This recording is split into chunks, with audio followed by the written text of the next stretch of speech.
So I'm really grateful to Sage and especially to John for this invitation to be here with you.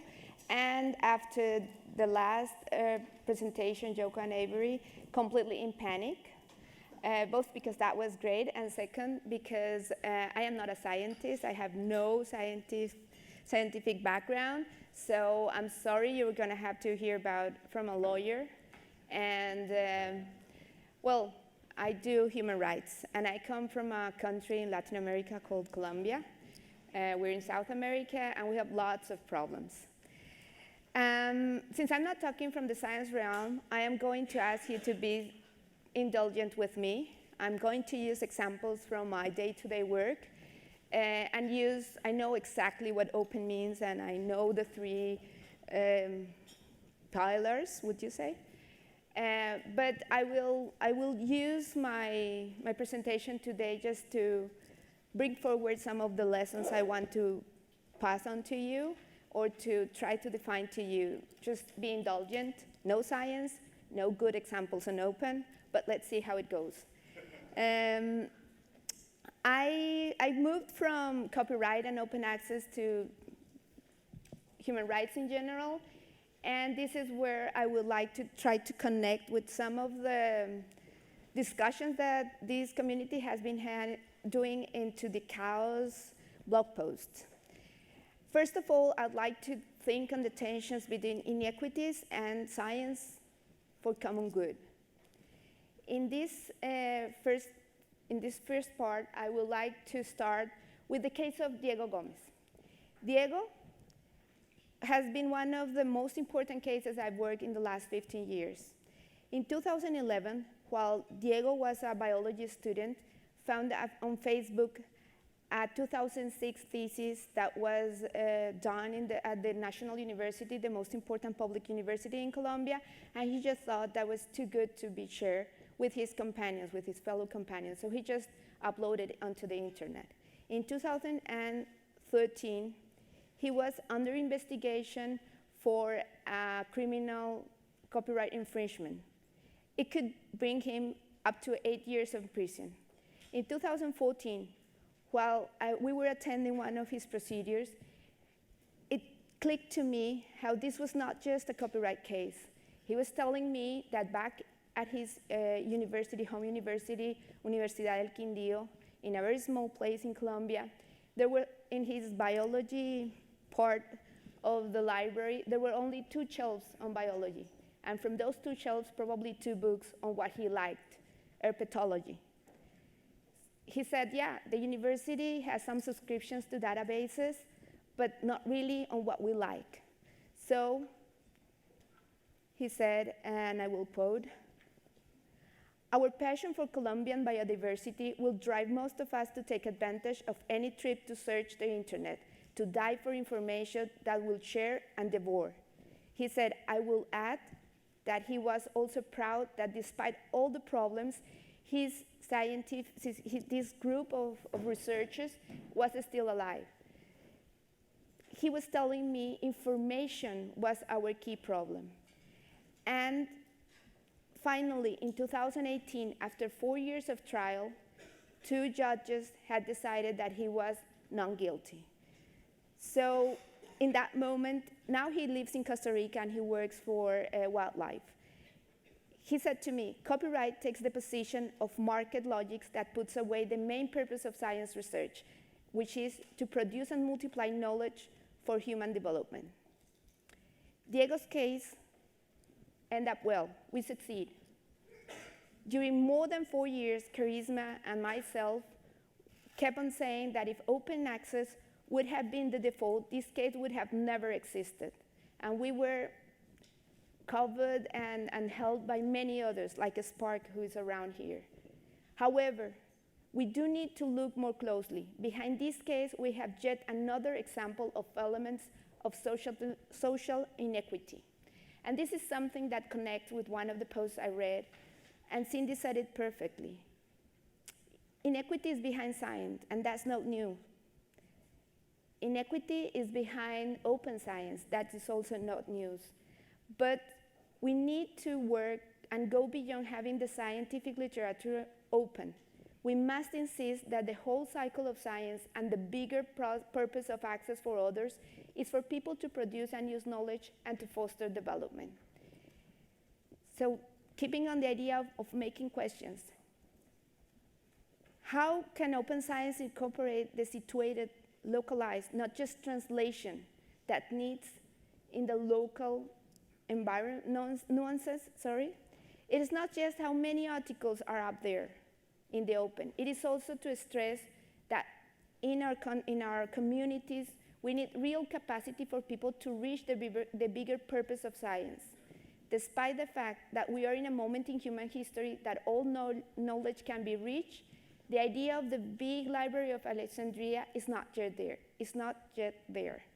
If openness is going to stress the common good in science, for example, to be inclusive, we need to think on individuals, on their needs. Science is for people, and openness needs to meet people's needs.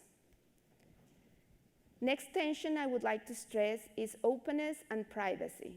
For this, which is possibly the dilemma that is more spoken about in the last years whenever we talk about data, I would like to talk about specifically underrepresented communities. This case is a project that the Colombian government has since 2014. So Colombia is building a system that will connect state and citizens. The idea is that people from the moment they are born everybody will have a folder in the cloud, of course, private corporation clouds, that will connect citizen and the state. All paperwork will go through this cloud. This is something that already exists in many places, so probably I'm not telling anything new for you. You had it.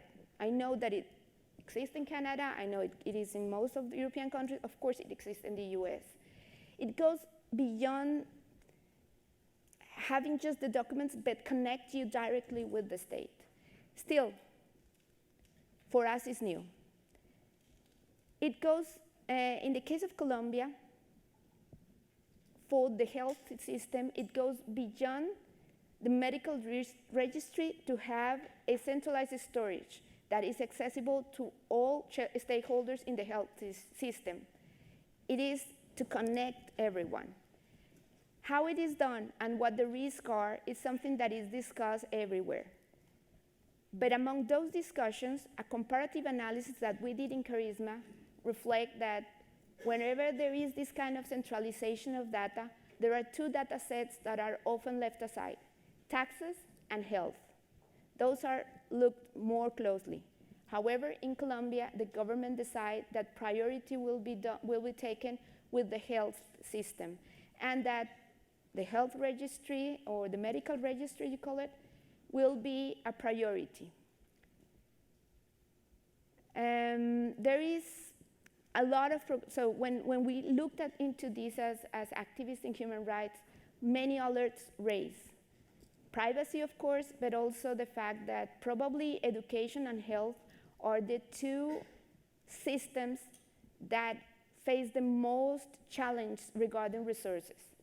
It often happens that especially small organizations, small schools, small clinics, faraway places do not have the resources to keep up to date with technology.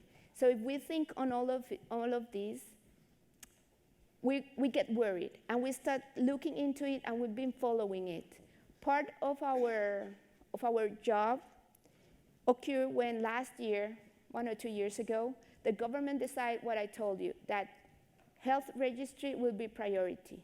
So we decided to work with communities that had been working on health registry for longer, and what the worries were, to try to talk about the technology that the government wants to implement. Because we often find that technology for the government is a solution rather than a tool. How do we make it become a tool and not just the solution? For this purpose, we got into different communities. One of them, the people trans. What we found It's not just for them, but for some of, I will use their example, but it was not just them. Their main concern is that their needs and life challenges are directly related to them not being represented in the data. That they are not being counted, and therefore their needs are not being reflected on public policies. They feel, in the case of the trans people, that electronic medical registry is essentially a standardization process where normalizations means you're either men or women. There's no place for their identity. This exclusion leaves them aside and affects their access to health, as the data used for their health care does not represent them, but also it fits statistics that will be used for public policies. Again, they are not there. Privacy is never part of their point of view. It's not a point of entrance regarding the use of technology. This situation makes privacy a secondary concern or even something out of their sight. Their priority is to exist in the data. Their sight is linked to their current needs. How can they look into other preoccupations, such as privacy? How can we highlight that they have special conditions in terms of privacy? That's the question that we are trying to solve right now. Another case I want to draw up to you is the Wayuu people. And Colombia has more than 70 tribes, more or less. And this is one of them. It's probably the biggest, is the Wayuu. They live in the north of Colombia in a territory that is shared with Venezuela. They live in a desert, in the desert, El Desierto de la Guajira. And they were nomads, live in small villages. That's called rancheria. In their case, this indigenous group has been especially affected by the migration from Venezuela due to the current situation. 3 million of people from Venezuela has left their country. And Colombia has received around 1 million, more than 1 million. This region of La Guajira, one of the poorest regions in the country, has received, according to official numbers, more than 200,000 people. But they are receiving family, because that's basically the tribe. And from those 200,000, the truth is that nobody knows how many are indigenous and how many are not. This is a big problem, you can imagine. So rancherias in a desert with no water, just think of that. And they really don't know how many have moved, but what they can tell you is that their rancherias has increased 3 times in number for the last 2 years. Problems, again, are huge. But let's talk about the numbers, the data. The official decisions on how to count and react to the migration problem is a decision that is taken in Bogota, the capital of Colombia. And databases are sent to Bogota. This means that databases are controlled by the central state. Local authorities have no access to them, even less the indigenous traditional authorities. Among concerns, and to continue to use health as an example, the Wayuus can tell you that during the last years, HIV is increasing. They relate it to migration, but they really don't know. They don't even, if they don't have the numbers, they cannot react to the situation, and they cannot create strategies to deal with the problem.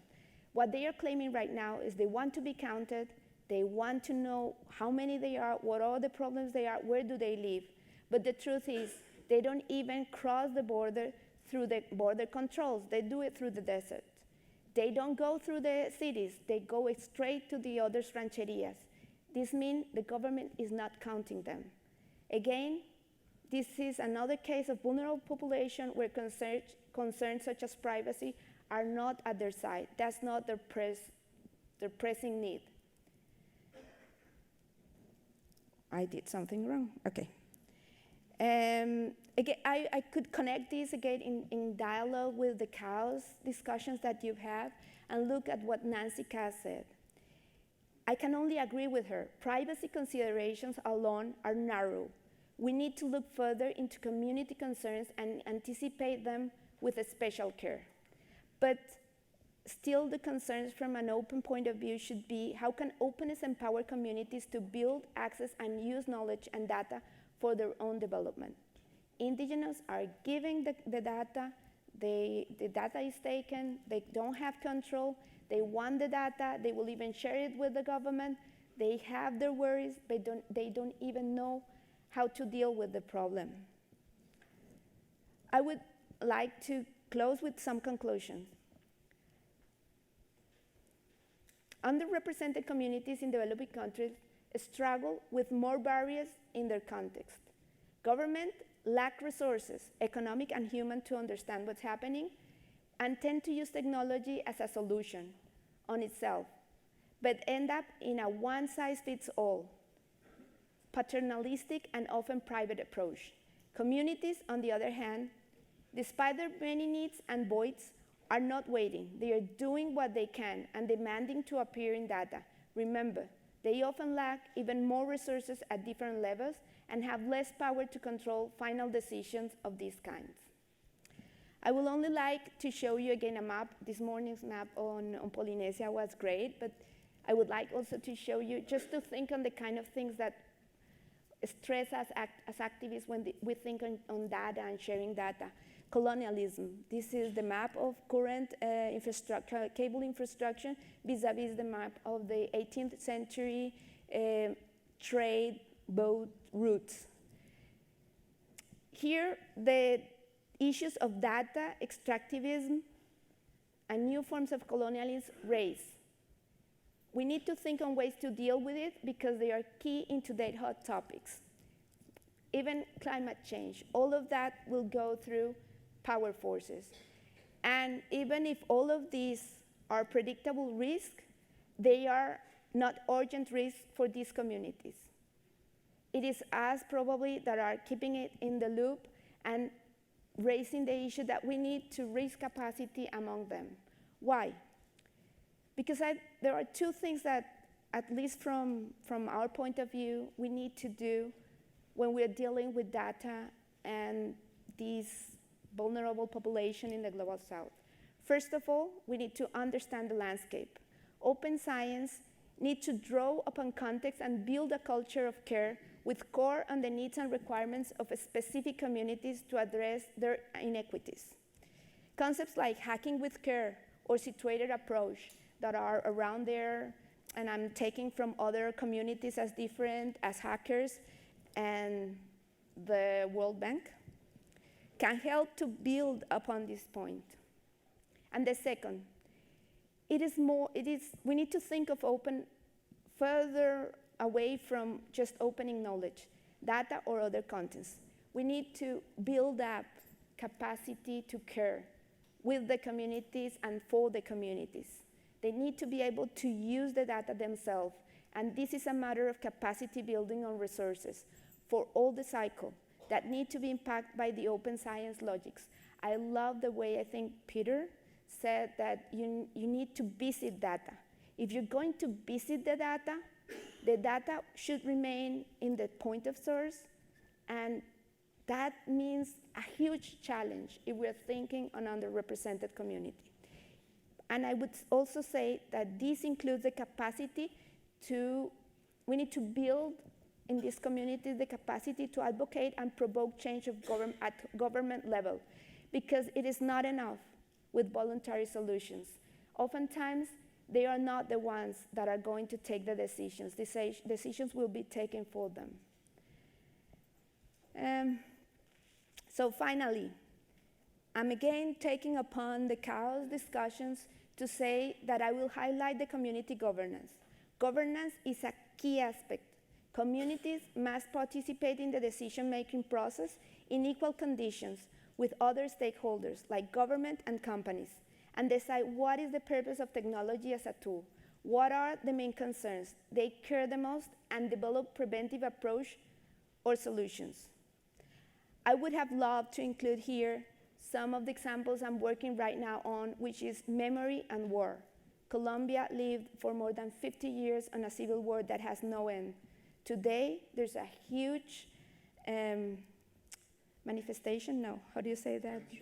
Demonstration, because more than 400 social leaders had been killed since we signed the peace agreement, and that's not been 2 years since then. So memory and war, and this must be connected with evidence. I think those topics are also something that we could discuss, but it's not going to be today because there's no more time. Thank you very much.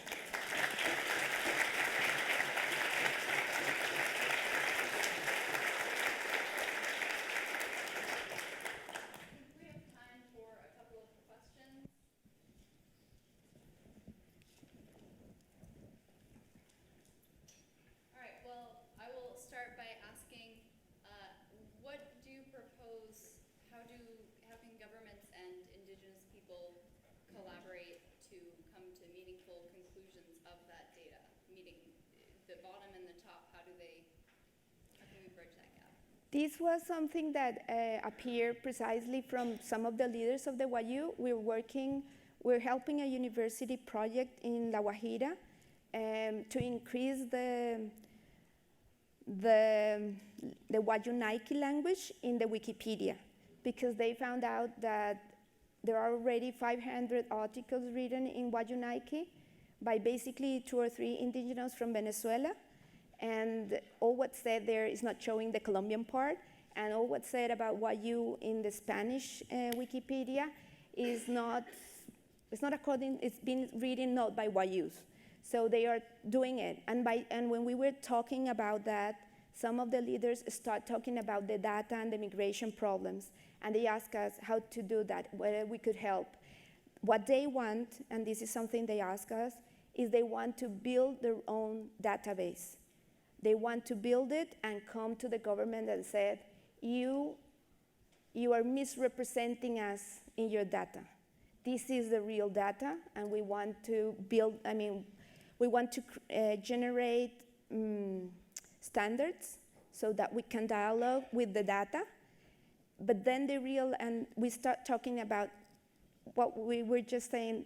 That's why the visit the data was a key concept for me, because one of the things I told them is, do you understand what the challenges are for you to keep the data?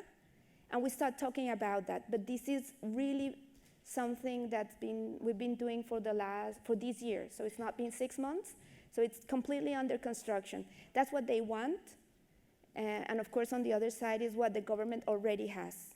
Because of the Venezuelan migration, there's a lot of resources, especially from US and Europe, that is coming to try to tackle the emergency, which is not anymore an emergency. Venezuelans that got out of Venezuela are going to be Colombians now for the next years. And it's also part of the point that we've been in a war for more than 50 years, so imagine how many million Colombians went to Venezuela. So they are just coming back. This is a very complicated point. But we need to start the dialogue, and that's why I put you this example, because I'm thinking right now on it, and I have no answers.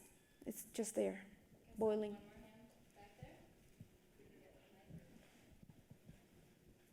Hello. Thank you very much. That was extremely enjoyable. My name is Dylan Roskams-Idris. I work with the Canadian Open Neuroscience Platform. You talked about giving the people that data is generated from the ability to kind of control, or at least be an active and respected member in how that data is used.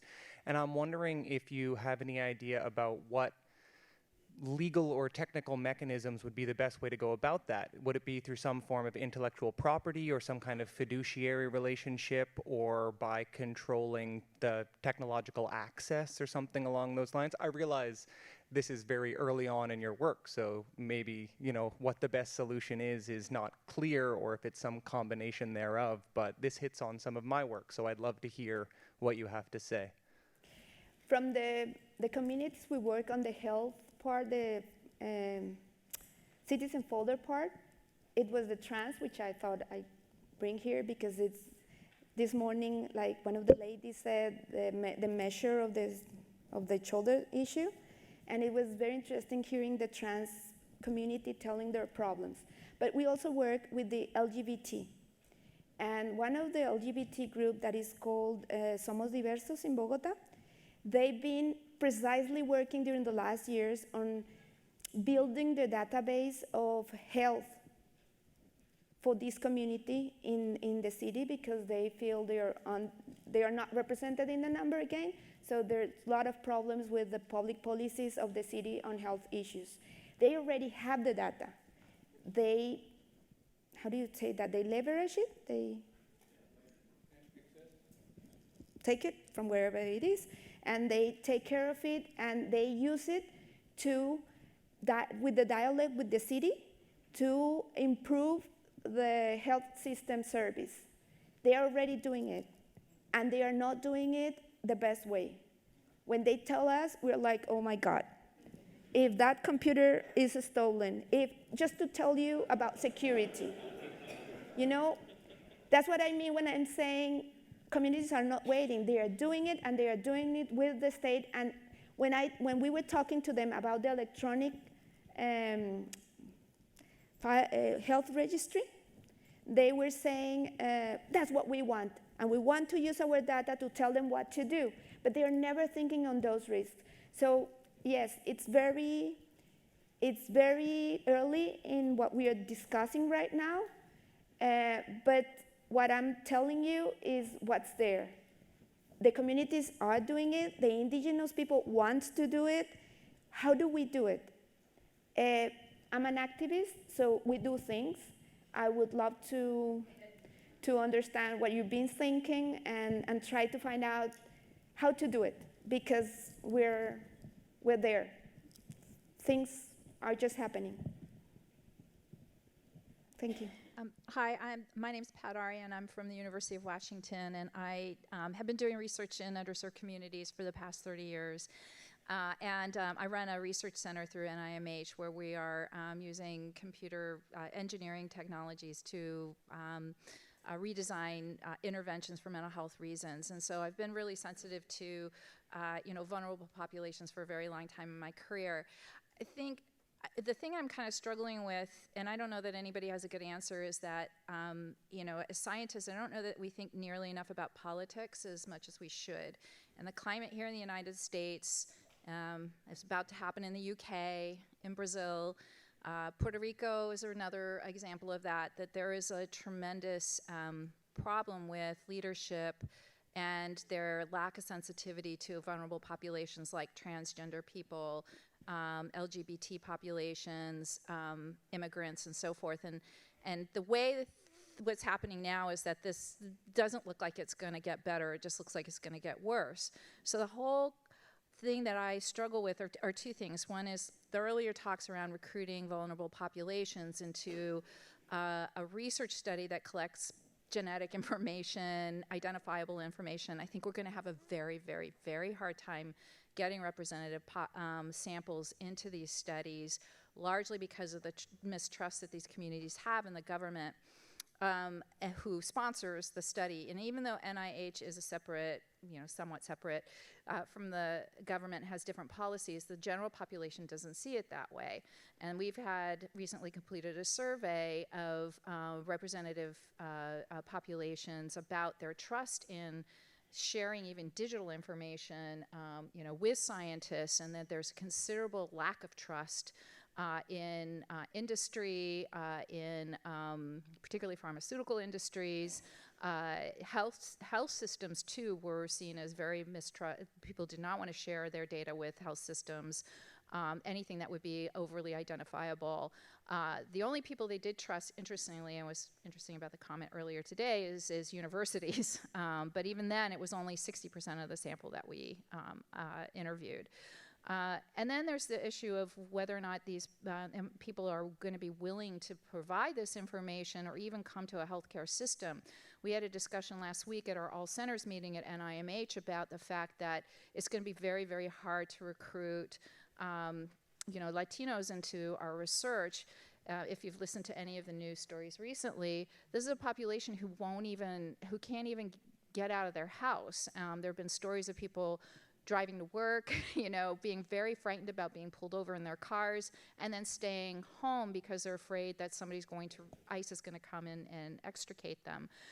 So when I hear about like, sharing very personal information about, are you transgender, what's your immigration status in a government record, I start to get concerned about how we're, whether or not we're actually going to get that information. I know that the idea is to have better health care for these populations, but at the same time, I don't think we're doing enough to think about what this data security is going to be like for people who could eventually, this information could be very much used against them. And so that's my comment, and something we should all be thinking about. That's the way we think in Charisma.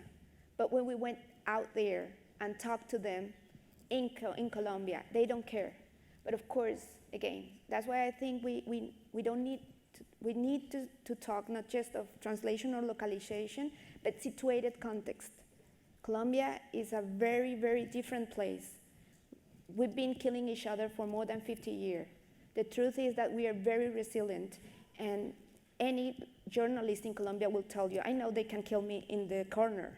I don't care. That's the point. So we have another kind of crust, but that's the way we think. If those databases, if Colombia databases are used for selectively killing a party. The first time that one of the biggest guerrilla in Colombia, a piece of it, demobilized it, I was alive, so it could have been about 20, 30 years ago. They demobilized, and during 5-year period, 5,000 of them were killed one by one, and that was done through a database. I'm telling you because there's already a sentence by the Inter-American Court of Justice saying that the government is responsible for not stopping that massacre. And it's happening again. So databases are used for bad. But in the meantime, people live. And that's my worry. If a centralized system of data health can gather all the information of this vulnerable population, what can we foresee in the next years? And this is not something that in Colombia is hypothetical. It happens. So, but the main problem here is they are not looking into 20 or 30 years. These populations are looking into the problems they have now, and they will give anything to anybody to solve those specific problems. And this is exactly what I think we need to work with them to build capacity, to understand, and we need to be empathic with them to understand their pressing needs and to explain what the predictable risks that we are foreseeing. If we do that and we can match, then the capacity building and the capacity in economic and human resources and technological resources will need to match. There's a lot of work to do, and the problem is there's no one-size-fits-all. If you manage here in the States to sort your problem, I can anticipate it will not sort ours. It will be different. Let's Thank get you. another